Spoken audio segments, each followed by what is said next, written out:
poner un poquito más. Muy buenos días, bienvenidos a nuestros espacios acá de Live en Right People. Mi nombre es Luis Fernando Alvarado y soy el director de la consultora de recursos Right People. Nosotros somos especialistas en reclutamiento y selección de personal, además de ser consultores en recursos humanos. Resulta que recientemente nos ha correspondido hacer ciertos procesos de reclutamientos para empresas administradoras de condominios y hemos encontrado ciertas deficiencias en conocimientos técnicos básicos, ¿verdad? Que nos piden las empresas que deben de tener estos administradores.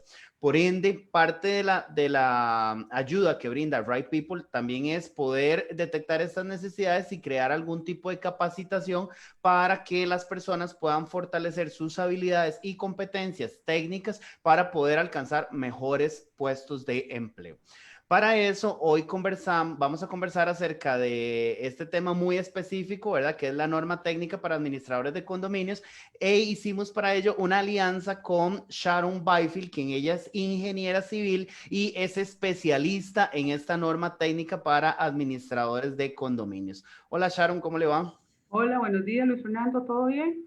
Todo muy bien, gracias a Dios. Primero, Sharon, agradecerle la confianza, ¿verdad? En venir a participar de este live y de este espacio. Y también el agradecimiento por de compartir este conocimiento técnico, ¿verdad? Que sabemos que es imprescindible y que deben de tener personas que aspiran a posiciones de administradores de condominio, ¿cierto?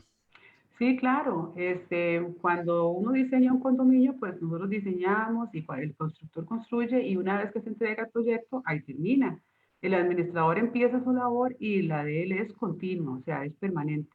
Siempre va a haber un administrador, siempre se van a presentar situaciones y es muy importante que sepan cómo resolver con base en lo que dice la normativa. Correcto. Y a veces, Sharon, bueno, le comento desde nuestro punto de vista que hemos tenido a veces empresas que simplemente nos piden candidatos que sean pues administradores y que hayan tal vez trabajado administrando condominios, pero ya cuando nos empiezan a hablar más técnico empezamos a encontrar estas deficiencias en estas personas que aspiran a esas posiciones. Entonces, al final estamos colocando a una persona que tal vez no tiene el conocimiento requerido a ocupar una posición de suma importancia en un condominio, ¿verdad? Entonces, Eh, adelante, adelante. No, perdón, iba a decir exactamente, o sea, es importante que tengan conocimientos en la administración, obviamente, porque van a administrar, pero también es muy importante que conozcan, que sepan que no es lo mismo, ¿verdad? Administrar un condominio que administrar, no sé, una empresa o administrar una constructora o administrar, o sea, siempre es necesario o es muy importante tener información, conocer un poco sobre lo que se está administrando. En este caso serían condominios. Correcto. Entonces, adelante, Sharon. Sé que tiene preparada una presentación sobre el tema, ¿verdad? Entonces, adelante, podemos compartirla para empezar a hablar bastante del tema. Ok, un tirito, porque ahora que me decís adelante, ahora resulta que no me aparece. Ah, dame un tirito, qué pena, pero no me explico por qué ahora que dijiste eso no me aparece. Voy a abrirlo aquí otra vez y me voy al Zoom y aquí ya debería aparecer, o por lo menos debería tener la opción de... Aquí está.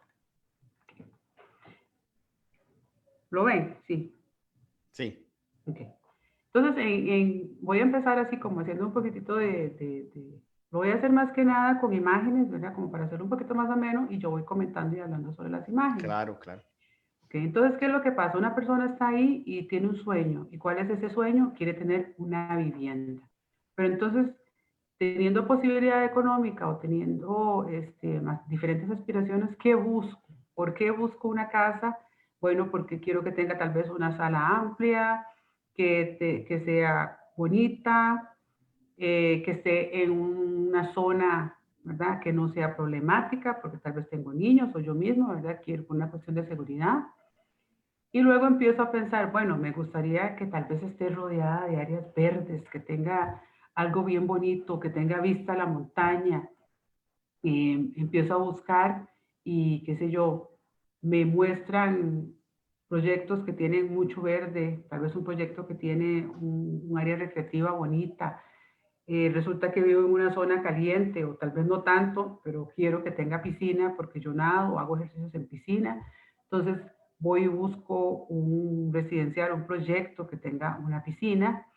O resulta que yo soy una persona que hace muchísimos ejercicios, entonces quiero un condominio en donde haya un gimnasio y que el gimnasio esté muy bien equipado con, ¿verdad? Con máquinas para caminar, para correr, para levantar pesas. Tal vez quiero que tenga un instructor. Ahora que está muy de moda, bueno, resulta que yo trabajo desde mi casa, pero no quiero estar todo el día encerrada en mi casa trabajando. Entonces, consigo un condominio que tenga espacios de coworking con muy con muy buen acceso al internet. Entonces, eso es algo que puede ser prioritario para mí. Me va limitando todavía un poquito más el mercado. Resulta que yo tengo perro, quiero un lugar que tenga parque para perro. Entonces, también es otra limitación que me va enfocando hacia cuál es el proyecto que yo quiero.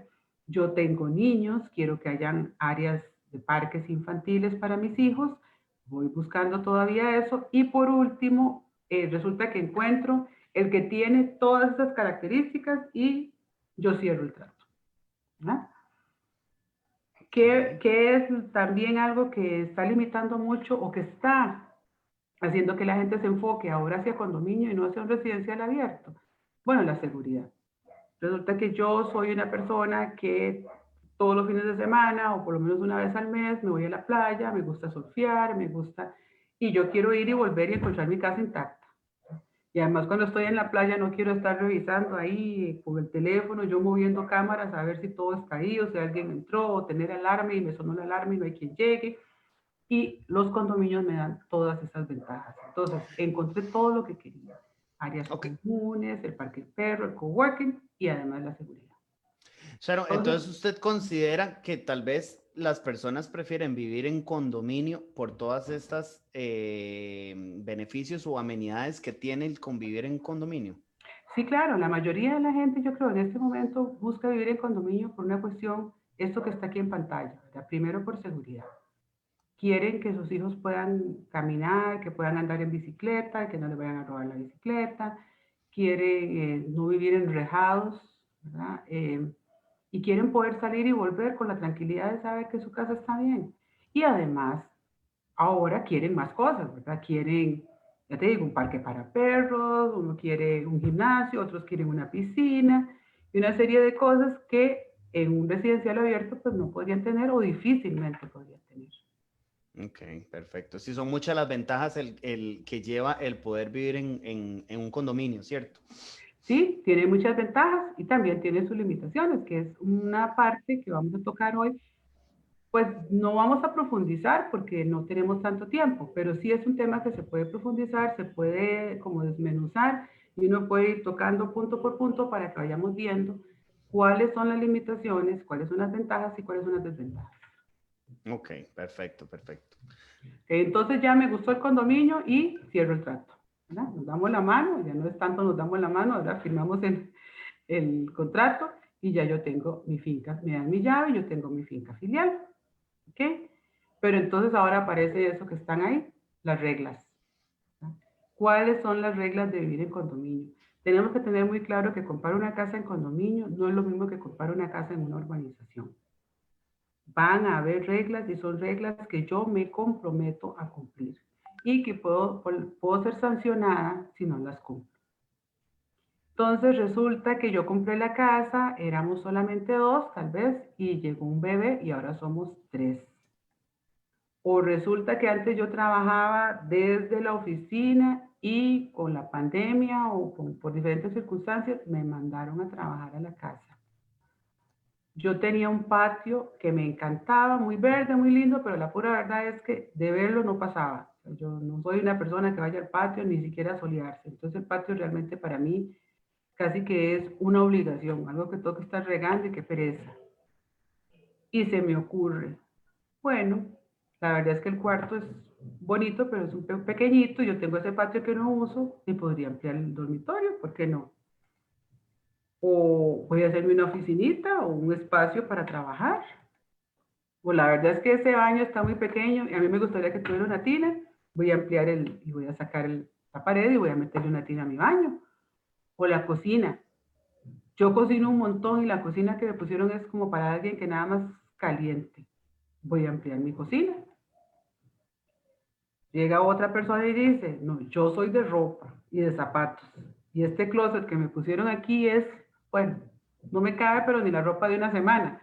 Voy a ampliar el closet porque yo necesito espacio para mi ropa y para lucirla, ¿verdad? Entonces, empiezo a pensar, voy a ampliar, voy a ese patio que está ahí, que no está haciendo nada, yo voy a hacerle alguna de todas las cosas que yo les digo.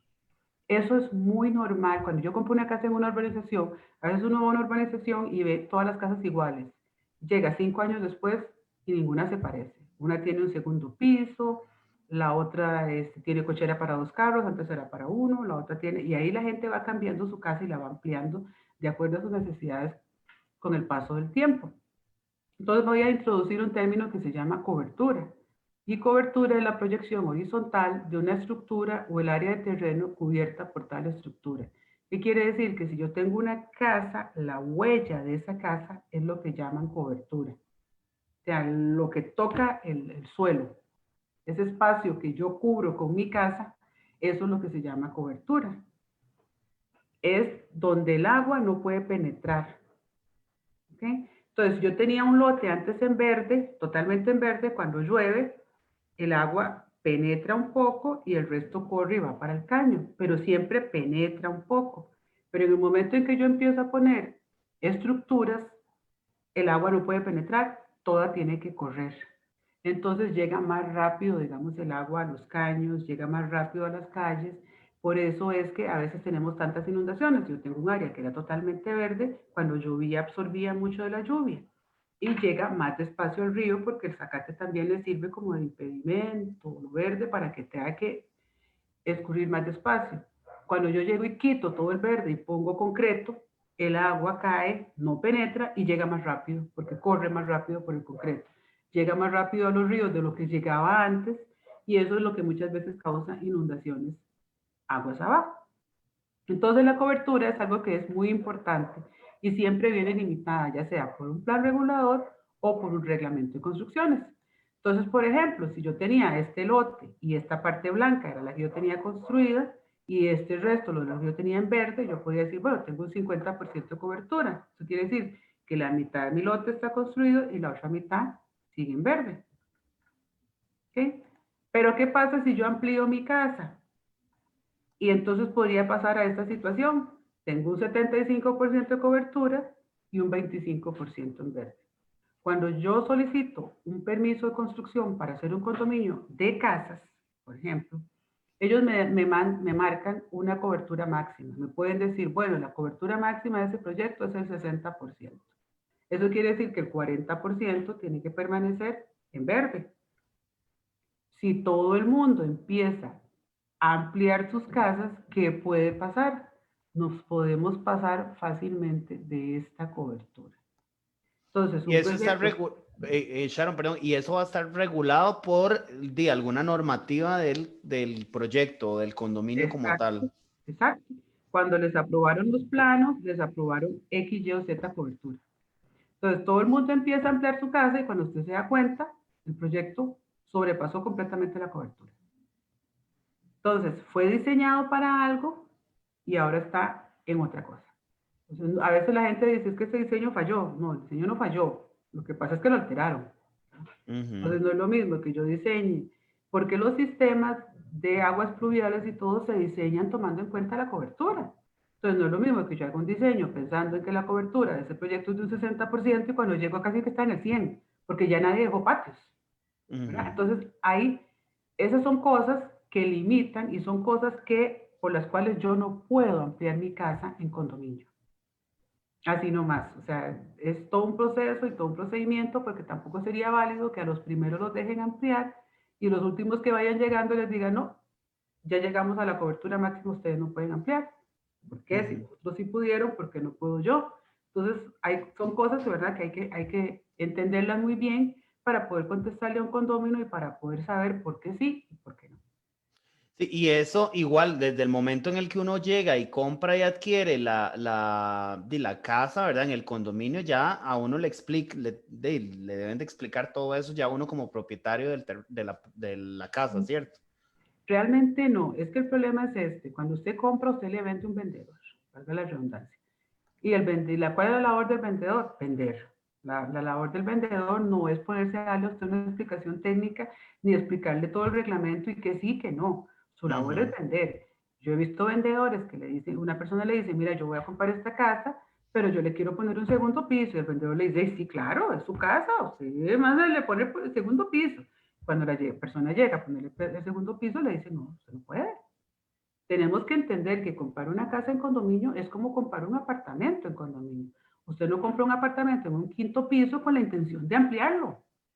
Sí, no se puede. No se puede. Pues el hecho de que esté pegado a la tierra no quiere decir que usted tenga la libertad de ampliarlo.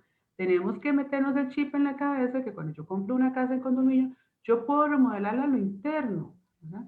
Pero yo no puedo estar ampliando la casa. Para poder ampliarla habría que cumplir todo un procedimiento. Todo el mundo tiene que estar de acuerdo, porque aunque es mi casa, es una casa que yo compré con limitaciones. Tengo que respetarlas. Y eso trae obviamente implicaciones desde todo el punto de vista legal y obviamente dentro de la administración del mismo condominio.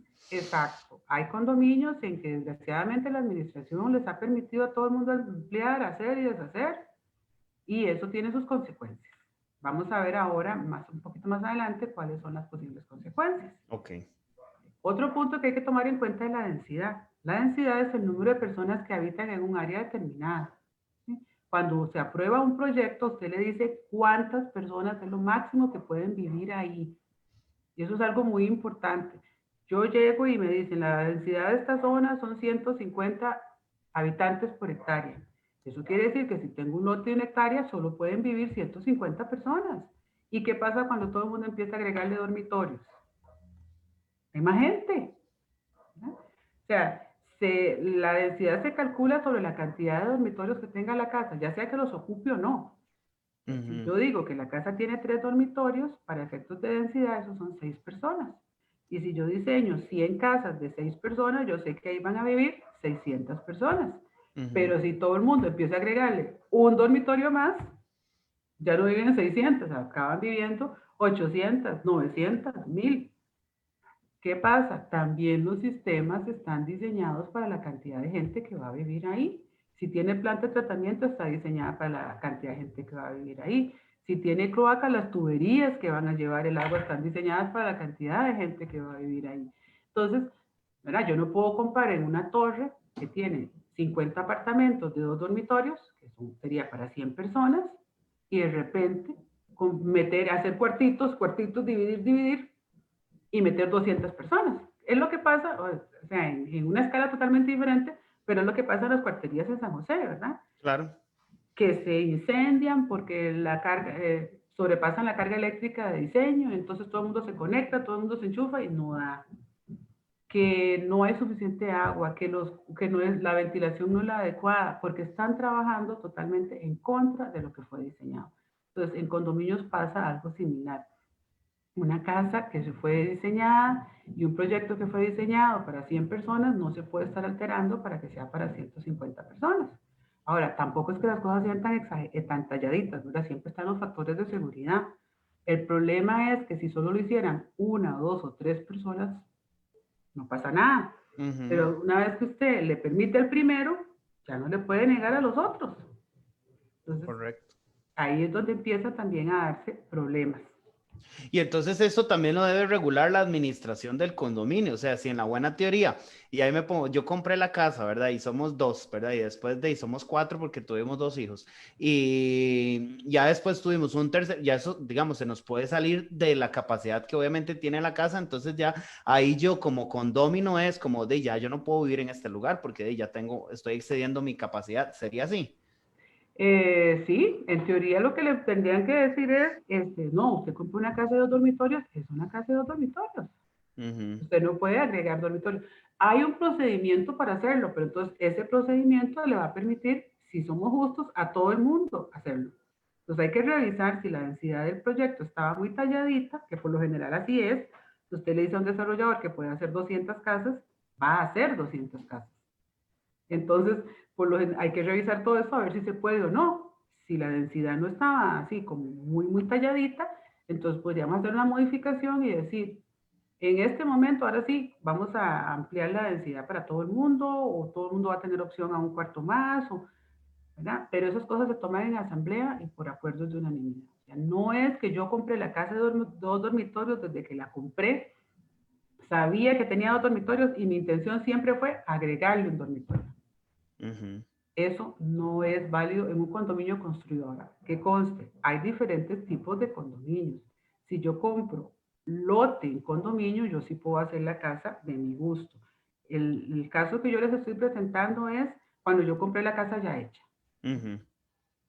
Sí, que todos tienen como un mismo estándar de las casas y todo. Exacto. Por lo general son iguales o hay 1 o 2 modelos, ¿verdad? Cuando yo compro un proyecto así, yo tengo que saber que entre mis opciones no está estar ampliando esa casa. Sí, que voy a tener limitaciones. ¿Okay? Entonces eso es lo que veíamos, no es lo mismo tener 4 personas que tener 1 o 2, o sea, venir de 1 y caer en 4. Entonces, una vivienda de 2 dormitorios, según los cálculos nuestros, es para 4 personas. Y una vivienda de 3 dormitorios, según nuestros cálculos, es para 6 personas. Entonces, pasar de aquí a aquí son 2 personas. Si lo hace solo una casa, no hay desplome. De hecho, pueden haber casas en que vivan 6 aunque tenga 2 dormitorios. Probablemente va a haber otra casa en la que solo viva 1. Entonces, eso ahí va compensando, ¿verdad? El problema es cuando todo el mundo quiere agregar un dormitorio. Ok. Entonces, ¿cuál es una de las afectaciones? Bueno, traté de hacerlo lo más sencillo, ¿ya? Para que a todos nos pueda quedar claro. Yo tengo, digamos, un condominio de 4 unidades. En el primer nivel miden todas 150, en el segundo nivel miden todas 90, eso me da 240. Cada una tiene un patio de 50, en condominios se suman papas con chayotes, eso quiere decir que sumo área construida con área no construida.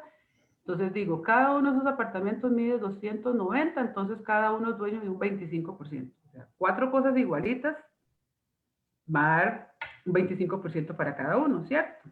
Correcto. Pero ¿qué pasa si llega el de la casa 1 y dice, no, yo voy a hacer el segundo piso exactamente del tamaño del primer piso, yo necesito más espacio, va a venir ahí mi mamá con mi papá, qué sé yo, le agregan. Entonces él pasa a medir 350 y los otros se quedan exactamente como estaban, no hacen nada. ¿Qué pasa con los coeficientes? El de él crece y el de los demás decrece, porque el coeficiente se calcula sobre el área. Entonces, él se volvió más dueño del condominio y los otros se volvieron menos dueños del condominio sin haber hecho nada. Por eso es que para poder hacer esto, yo requiero que estos 3 también estén de acuerdo. O sea, tiene que ser un acuerdo unánime. Entonces, ahí es muy fácil o relativamente fácil porque se lo estoy poniendo en 4 unidades. Piensen en 200 unidades, hacer una asamblea, que lleguen las 200 personas y que estén de acuerdo con lo que yo quiero hacer. Sí, ahí, y esto, Sharon, va directamente relacionado con el tema de las cuotas de mantenimiento y demás, entonces. Sí, en teoría la cuota de mantenimiento se calcula sobre el coeficiente. Ok. Entonces, en este caso, la variación tampoco fue gran cosa, de punto 25 a punto 28 no lo va a sentir tal vez mucho, pero a veces la variación es muy grande. Sí. O sea, perdón, habían casas todas de 90 metros cuadrados y alguien llegó y hizo la de 180, la duplicó. Entonces, a veces sí la afectación es muy grande. En todo caso, sea poco, sea mucho, yo ahora tengo un coeficiente menor al que tenía antes. Correcto. Tengo que estar de acuerdo.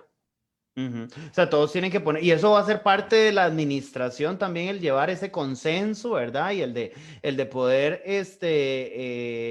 tener esas habilidades para negociar entre todas las partes de que esta persona quiere construir y todo, y de poder ser como intermediario en ese proceso de negociación, entonces. La administración tendría que poder saber que le tiene que decir a esta persona que eso que va a hacer no se puede. Que no se puede sin haber hecho un previo proceso de asamblea y una unanimidad y que todo el mundo estuviera de acuerdo y hacer el trámite de esa modificación ante las instituciones que corresponden. El problema es que el otro día, por ejemplo, un muchacho le dijo al administrador, yo voy a ampliar mi casa, y el administrador le dijo, sí, vaya a pedir el permiso de construcción a la municipalidad y viene. Y el muchacho se fue a la municipalidad y la municipalidad le dijo, yo no le puedo dar un permiso de construcción para ampliar una casa en condominio. Tendría que seguir el debido proceso.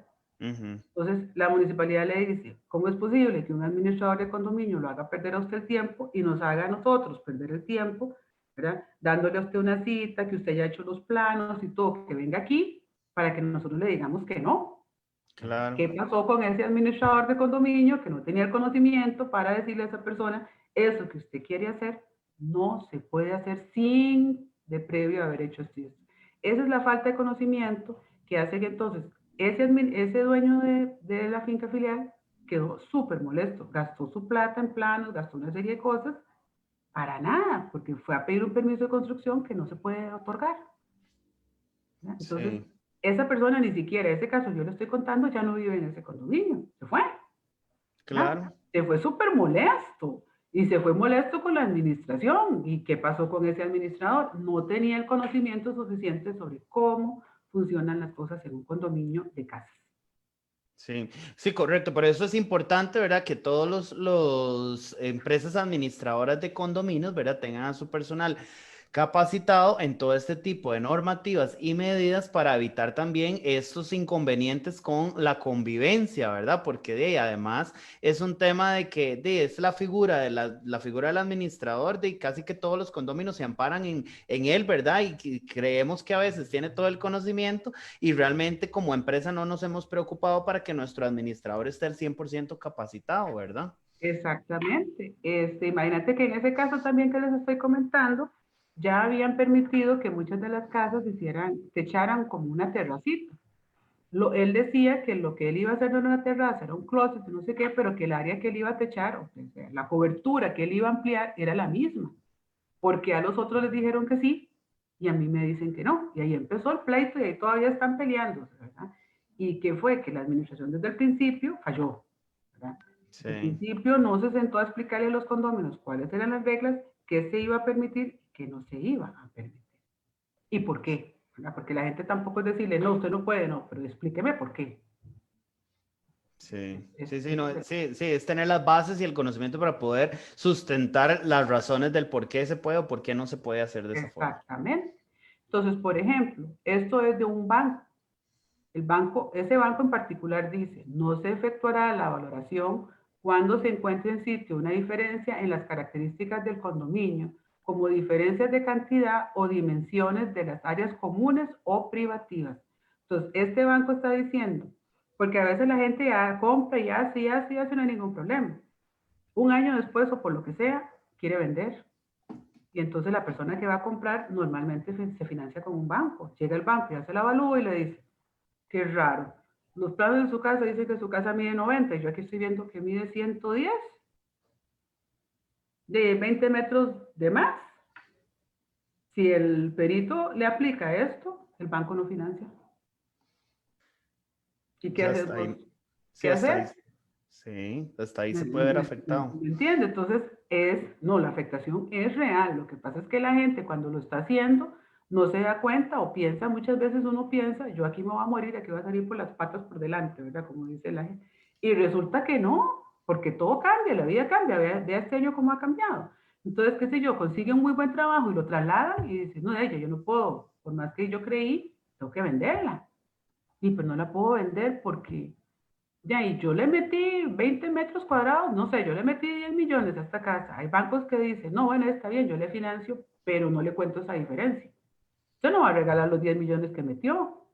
Y puede hacer que la persona que compre no los tenga en la mano para dárselos, necesite que el banco lo financie. Entonces ahí es donde la gente se encuentra con todos los problemas y las situaciones y empieza a decir, porque a mí nadie me dijo que esto que yo hice yo no lo podía hacer.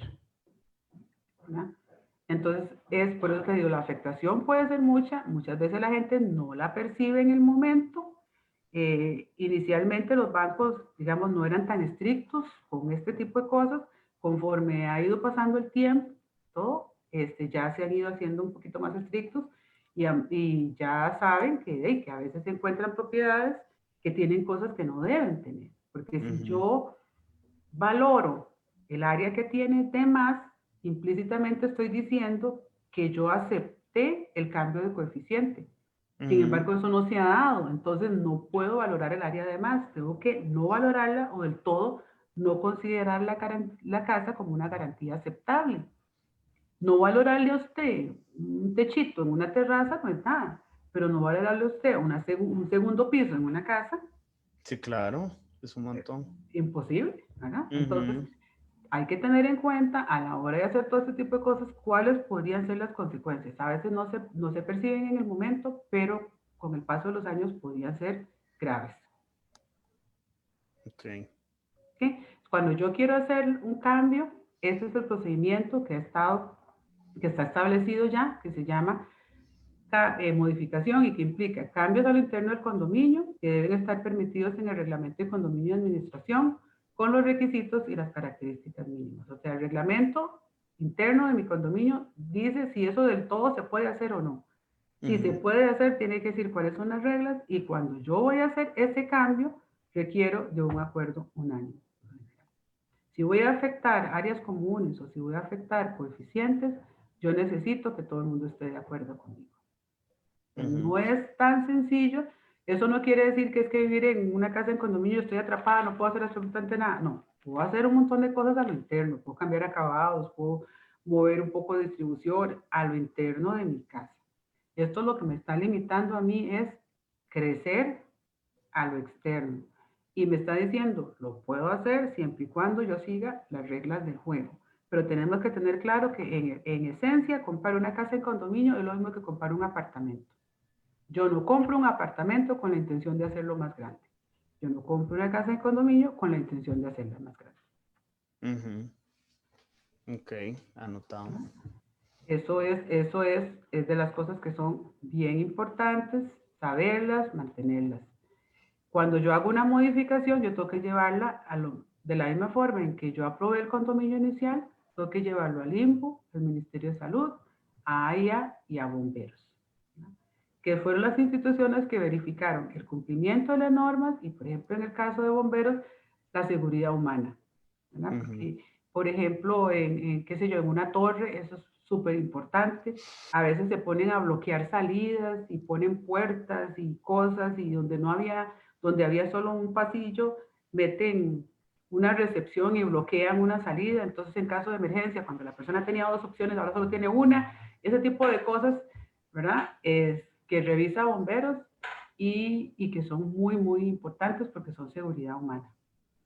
¿Y estas modificaciones, Sharon, serían dentro del condominio como tal o ya a lo interno dentro de las viviendas? Cuando se modifica, la modificación es al condominio. Porque es que, Ok. digamos, cuando yo llego al colegio de ingenieros, por decirte algo, yo llego con un condominio de 50 casas iguales. Ellos me revisan los planos de esas casas, que cumplan con todo, que tengan la ventilación adecuada, la altura, un montón de cosas. Y hay un profesional responsable por ese diseño. Cuando yo cambio el diseño, ya no hubo quien lo revisara. A lo mejor dejé un cuarto encerrado, sin ventilación alguna, por agregarle otro. A lo mejor, no sé, bajé el techo para hacerle un segundo piso y lo dejé tan bajo que ya no es, la ventilación no es la adecuada. Ese tipo de cosas son las que revisan las instituciones. Entonces, cuando usted compra una casa en una urbanización, a usted le venden el lote, usted hace el plano y va a que la municipalidad le revise ese plano y el Ministerio de Salud. Va revisando uno por uno que cumpla. Pero cuando yo hago un condominio construido y pongo que la casa es igual, solo revisan una casa. Y cuando yo la empiezo a cambiar y hacer y deshacer, ya no hubo quien revisara esa casa para ver si cumple o no cumple con la normativa. Esa es una de las cosas. Claro. Y no hay un profesional responsable. Muchas veces construyen una casa que no tiene nada que ver con la que le habían aprobado. ¿Quién fue el profesional responsable de ese diseño? ¿Sí? ¿Verdad? Entonces, las implicaciones pueden ser muchas. Hay un factor de costo, ¿verdad? Cuando yo hago una modificación y voy a todas las instituciones, hay un costo. INBU cobra, bomberos cobra, el colegio me va a cobrar, la municipalidad, o sea, tiene un costo. Entonces, por eso lo bueno es hacerlo todo bien para que si hay 50 casas y se quieren cambiar 40, entonces la modificación de una vez cubra las 40, lo paguen entre los 40. Ha pasado gente que, como yo te digo, qué sé yo, le hicieron un segundo piso a la casa. Y cuando van a vender, resulta que, y el banco le dice, no, tiene que hacer la modificación. De él, y como está urgido por vender, le toca a él hacer la modificación y pagarla solo. Y resulta que hay otro montón de casas que están modificadas y ellos le dicen, no, a mí no me interesa, no, a mí no me interesa, y dejan a esa pobre persona pagando todo. Entonces, el procedimiento correcto es, si se van a permitir las modificaciones, se hace una revisión previa que cumpla con todas las normativas, se hace una asamblea, se toma el acuerdo unánime, se va a todas las instituciones y se dejan las cosas tal y cual están. O sea, que lo que está en planos sea la realidad del proyecto. ¿No? Okay. Así brevemente quería manifestarles, hablarles de algunas cositas también de normas, que es la de los juegos infantiles, que es una de las cosas que más preguntan y que más problemas a veces causa. Y es que los juegos infantiles se deben entregar equipados. No se trata de que a mí me vendan un condominio y me digan, eso que está ahí en verde, esos son los juegos infantiles. No. Y no hay nada. Y no hay nada, sí, hay que imaginárselo. No, los juegos infantiles ya están tipificados, tiene que haber juegos para menores de 3 a 7 y de 7 a 13 años. Y ya hay unos que son típicos, también se permite innovar, siempre y cuando el INVU lo provea, y se supone que también tiene que haber como un resguardo, ¿verdad? Como una casetita o algo para que los padres se puedan sentar a ver a sus hijos jugar y ellos estén a la sombra, ¿verdad? Entonces, también debería haber un bebedero para que los chiquillos puedan tomar agua. Estos son los juegos, algunos de los que son típicos, que son y cuando yo compro una casa en un condominio de lotes o en general, los juegos no deben estar a más de 300 metros de ninguna casa. O sea, yo no debo caminar 1 kilómetro para que mi chiquito pueda llegar a jugar. Tienen que estar en un lugar de topografía promedio, tiene que haber aceras entre cada juego para que si hubiera un niño con discapacidad que pueda ir pasando de juego en juego, tiene que estar el bebedero, tiene que estar ensacatados, ¿verdad? Y se requiere un núcleo por cada 50 casas. O sea, si hay 200 casas, yo debería tener o un núcleo grandísimo para esas 200 casas o tener 4 núcleos pequeñitos para cada grupito de 50 casas. Eso hay que tener claro que ahora que los perros están así como muy de moda, ¿verdad? Todo el mundo tiene perros. Juegos infantiles es una cosa y parque perros es otra, ¿verdad? O sea, yo no debo disponer de un área para otra cosa. Cada área tiene su función. A veces en los condominios no dejan suficiente parqueos y cuando uno llega ya no hay juegos infantiles porque todo es parqueo, eso tampoco. Yo debo respetar que existan juegos infantiles, que hayan áreas recreativas y que hayan zonas totalmente verdes dentro del proyecto. Y Sharon, perdón que la interrumpa, también ahora que está de moda, yo sé que usted ahora al principio conversó también del área de deportiva, del gimnasio y esas cosas, pero también está muy de moda estos juegos biomecánicos que son que también están en zonas similares a zonas infantiles. Los que son como así para hacer ejercicios. Ajá, correcto. Eso también sería otra área aparte, o sea, yo no puedo sacrificar una zona de área infantil para ponerlo. No, eso sería un área recreativa. Okay. Eso es lo mismo que poner una piscina, digamos. Ok. Cae dentro de la misma categoría. Poner un gimnasio, una cancha de tenis, papi fútbol, todo eso cae dentro de la misma categoría que son áreas recreativas. Los juegos infantiles son para niños. Y esas otras zonas también están reguladas por esta normativa técnica, ¿verdad? Las otras zonas, estas como la de este play, la piscina, las canchas y demás. A ver, todo tiene una norma, digamos. Yo ahora, el reglamento varió hace poquito porque antes era X cantidad para juegos infantiles, tanto para área recreativa y tanto. Cambió de manera en que da un poco más de libertad. Le dice, ponga las 3 áreas, pero divídelas como usted quiera. A excepción de que el condominio sea muy pequeño, que entonces le dicen un tercio, un tercio, un tercio. Pero normalmente uno lo distribuye como quiera siempre y cuando tenga las 3.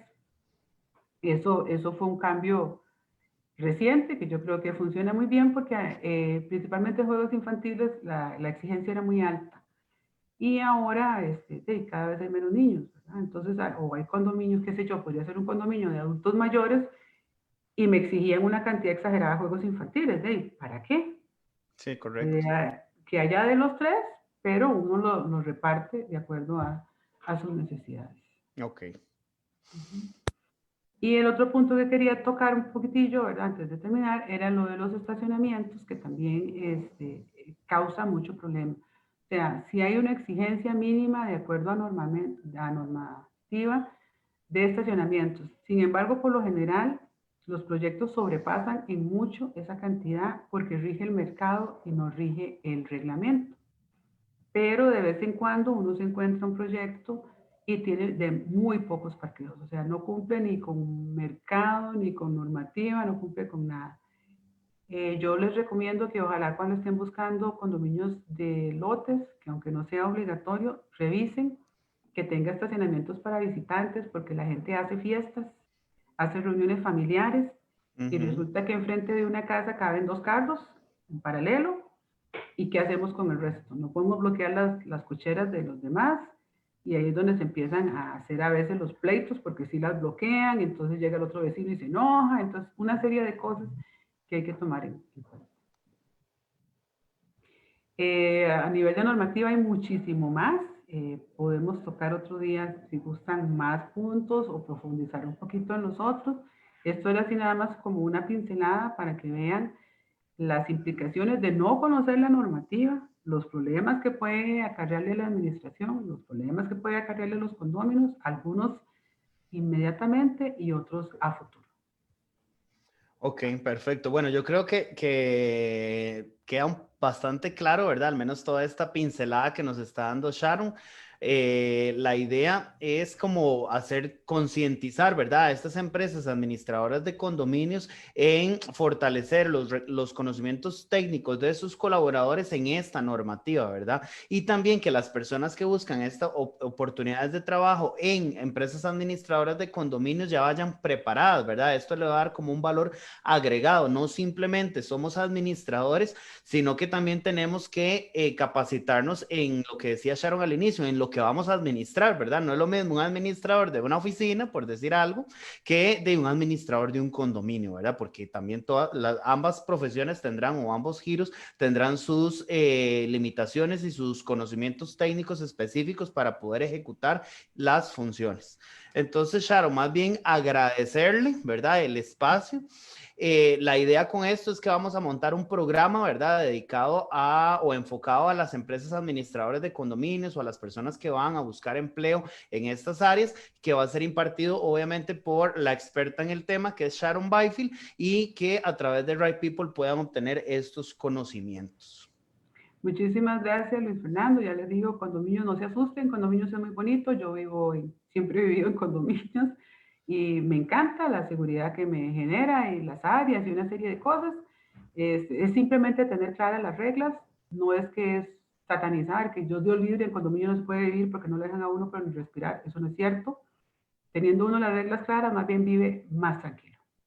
Correcto, a veces la gente piensa, ¿verdad? Cuando no viven, cuando van a vivir a un condominio, ¿verdad? Que más bien es como encarcelarse, ¿verdad? Como que voy a estar muy limitado y todo eso, pero de igual tiene sus beneficios, ¿verdad? Y sus ventajas el hecho de la convivencia en un condominio, ¿cierto? Sí, claro, o sea, bueno, yo gracias a Dios vivo muy tranquila aquí, ahora que yo en pandemia uno podía salir, caminar o andar en bicicleta dentro del condominio, ahora que las burbujas salen juntas, imagínate que lo lógico es que la casa vaya a quedar sola, nos vamos a ir todos a una casa de playa y queda o si no, ¿verdad?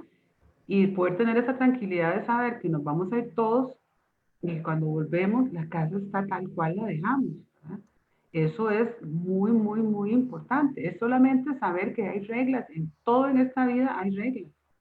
Es saber cuáles son las reglas. Hay condominios que sí son exagerados en sus reglas, hay otros que son muy laxos en sus reglas. Bueno, yo me tengo que acomodar al que vaya con mi personalidad y la de mi familia y saber desde el principio cuáles son las reglas. Que cuando la gente compra está de muy buen ánimo. Uno cuando está comprando está feliz, está de buen ánimo y se le olvida revisar la letra pequeña, pero hay que revisarla. Compra por emoción. Exacto, por impulso, ¿verdad? Por Como si impulso. estuviera comprando un bolso, una cartera, una camisa. No, no, esto puede ser, esto es un proyecto de vida, esto hay que revisarlo muy bien a la hora de comprar. Claro. Bueno, le reitero, Shannon, demasiadas gracias por el tiempo, por el espacio, por brindarnos este conocimiento. Esperamos que haya sido de gran utilidad. Lo vamos a compartir con las personas que estuvieron ahí registradas, con nuestra base de datos también. Y más adelante les traeremos la información de cómo va a estar el esquema de este programa acerca de la normativa técnica para los condominios. Les estaré presentando ahorita lo que son nuestras próximas fechas de webinars. Vamos a ver si están por aquí. Dejo de compartir yo. Ah, sí. Listo. Ahí está. Para el próximo miércoles, bueno, ¿por qué tener un departamento de salud ocupacional en la empresa? El jueves 10 de diciembre, venderle al Estado la nueva estrategia del 2021. Razones por las que el Excel es imprescindible en la gestión empresarial y financiera de las empresas. El por qué asegurar a sus colaboradores en este 2021 y desarrollar destrezas blandas de sus colaboradores. Esto es una serie de webinars que muchos van a derivar en programas y talleres o seminarios para las personas que pues, se muestren interesadas en poder capacitarse en cada uno de esos temas, y es como para cerrar el presente año. Y nuevamente, muchísimas gracias, Sharon, por el espacio, y estamos en contacto. Perfecto. Gracias a ustedes. Hasta luego. Con mucho gusto.